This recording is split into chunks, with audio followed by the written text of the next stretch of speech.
Wolf is actually a person who designs clothing. I also am an illustrator actually. So I started with photoshopping and illustrating and design, all the adobe work, and then from there I took it to clothing because I saw a gap actually in the clothing whereby a lot of brands are just doing their name, on just a plain t-shirt, and then it's just the name of the brand, and you don't even know the brand. There's nothing special about it except that logo. So I was like thinking, because I was in KHS, and in KHS there was a course, a subject called visual art and graphic design. So the visual art part, that's where I actually took my drawing skills from. And then I actually stopped that and went into sports. So I was playing sports, playing soccer, went overseas for it, came back with an injury. That's when I cut it off, and I was like, okay, what should I do with my life? I started going back to the drawing, then I went to the computers. That's when I saw, okay, now the clothing, a lot of people are doing the brand name thing, so I should bring something special. I went to Fabric Link, checked out, because all I knew was the craft paint, your craft paint for objects, or yeah. So now I was like, I need fabric paint actually, so that it sticks on the clothes and the shoes. From there, I bought like a few paints. I had like three paints because I had like $60 then, to start off my business. So I was like, okay, the three paints I was gonna use was actually, I used red, yellow, and green. Those were my main colors actually, because a lot of people were on the SpongeBob tip, on the Simpsons tip. So that's more yellow than everything. Yeah. So we actually have a branch in Soweto as well. Oh shit. So that's when I actually meet up with my nigga. I was like, hey, yo, bro, we need to hustle and make money. And he's actually a businessman. He was like, okay, but nigga, like, because I sold him the idea. I'm like, okay, let's do clothing, but put paint on it and design, with our actual hands, not using a computer or anything, Handcraft. Yeah, handcraft everything. So he's like, alright, let's do it. We started actually as a take it fresh Okay. and watching techies, just to make the extra bucks. While I was painting on the side as well, he was doing the techie wash, and then he actually also went into the art as well, because he saw, it's like, actually, because I've seen you do it a couple of times, let me try and see if I could do it. And I taught him how to do it, and now he's actually nailing it. You should check him, his Trashy Steez on Instagram. So he's in Soweto, he's based in Soweto. Okay. As we went with Steezy, and we had my other friend also, Mike. He's a dress kind of nigga, Also on the indigo tip, actually. He's on an indigo tip. So he was on that psychedelic type of vibe. That's why we actually were like, actually, the three of us could work, because we all love colors and money at the same time, Hey, you gotta love money, you know what I mean? You gotta love money. Without money, what are you gonna do with your life, So that's when we actually started drawing on the tackies, drawing on the t-shirts. And actually from there, we just took it from there. Now actually the branch in Soweto is growing, like really big. Like they own like probably like 10,000 pairs. It's huge, and then we started with the clothing that side. So I was like, let me bring it to my hood as well. Can't always be in Florida and Soweto, and everything is booming that side. I can't be like, I'm from Kagiso and I'm going all the way to Soweto just to push. I was like, actually, let me just push my hood. Like, okay, started off Vele here, Kakomandisa. As Vele, I got my other friend. He also is a hustler.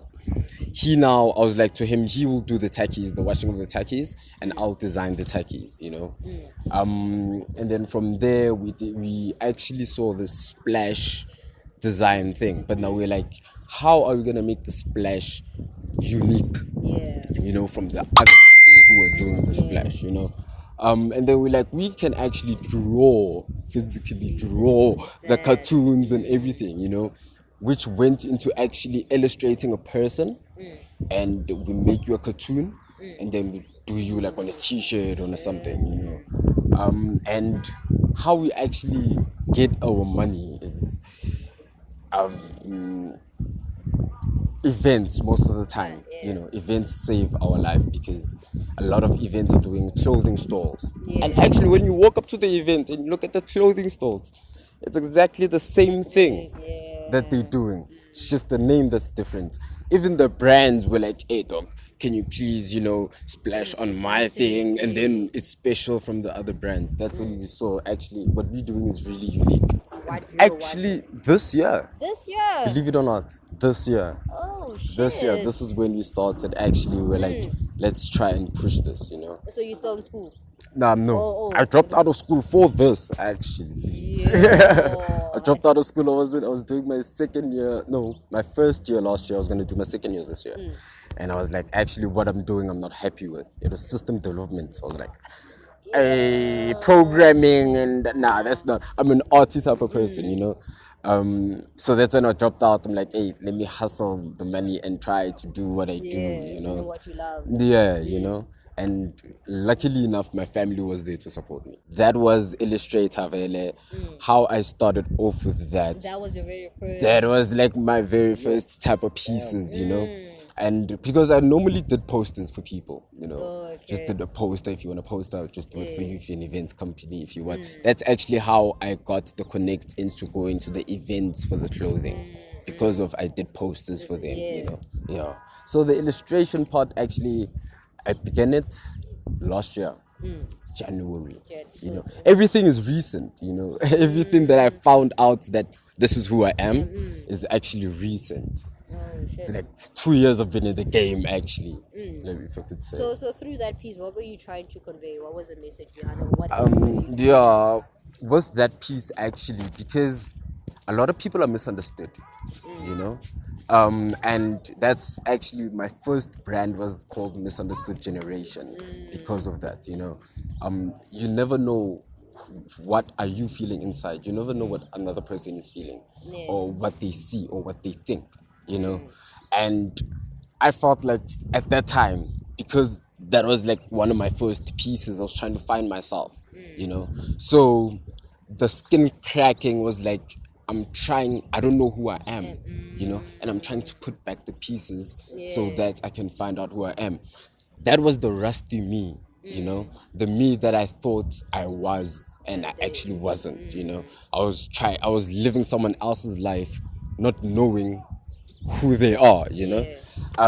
So that piece actually represents that. That was the rusty me. I'm trying to put back the pieces of my image together, you know. Yeah. The generation now, we're moving too fast for our pace. You know what I mean? It's all about baby steps. And we already want to be Caster Semenya and run, you know, when you just started, you know.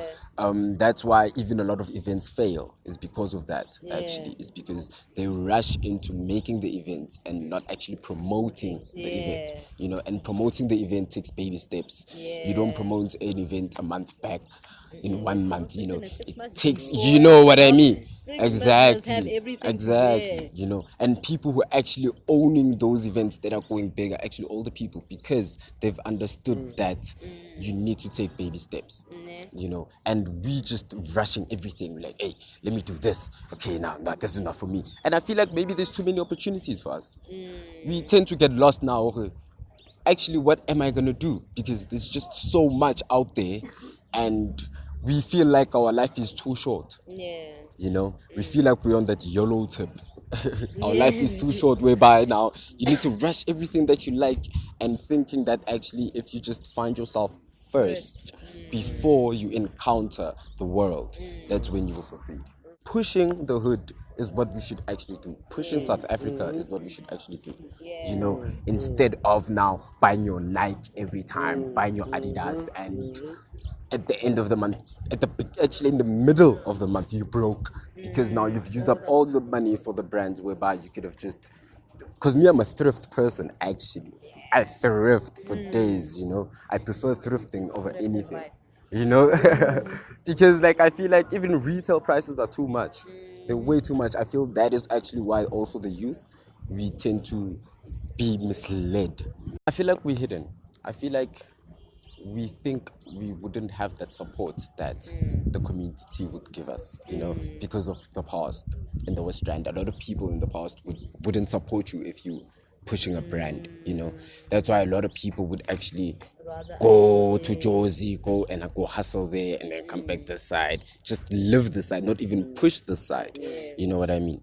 Because of that, I feel a lot of us, man, like, that's what I'm saying, misunderstood generation. A lot of us are misunderstood, and we feel like just because you're misunderstood, now you need to be in that shell, that cocoon. Because you feel like no one in the community is gonna understand you and understand what you do and what you're pushing. Instead, go to Josie and try see if someone is gonna see me. So that's why actually I'm also trying to push the hood and trying to get the kids off the streets. My friends actually like hosting for the kids by the kids. It's for the kids by the kids. It's it's the Western thing. They actually, what they do is they bring little kids, man, like little kids, maybe like primary, and teach them how to skate right here. And it's an event, and they know if you're a kid and you have a skateboard in the hood and you're like, now you're not gonna be trying to go and otopadilo and instead now you're like, hey, I have a board, let me go practice, let me go hit flips. At the end of the day, you have a sponsor now. So actually I also try to sponsor them with my clothing when we're doing this thing, and maybe I'll get maybe like 15 shirts and would design them for that and give them to the kids, not even sell them. Just to show them, because a lot of people like competition and a lot of people like winning something. So we figured if we did this, we need to make them win something and make them feel appreciated. That's when we come with actually the splashing the paints now with there, and we join it all together. Trying to empower the youth, even the youngins. But we coming slowly but surely. But We coming as the youth in Kagiso.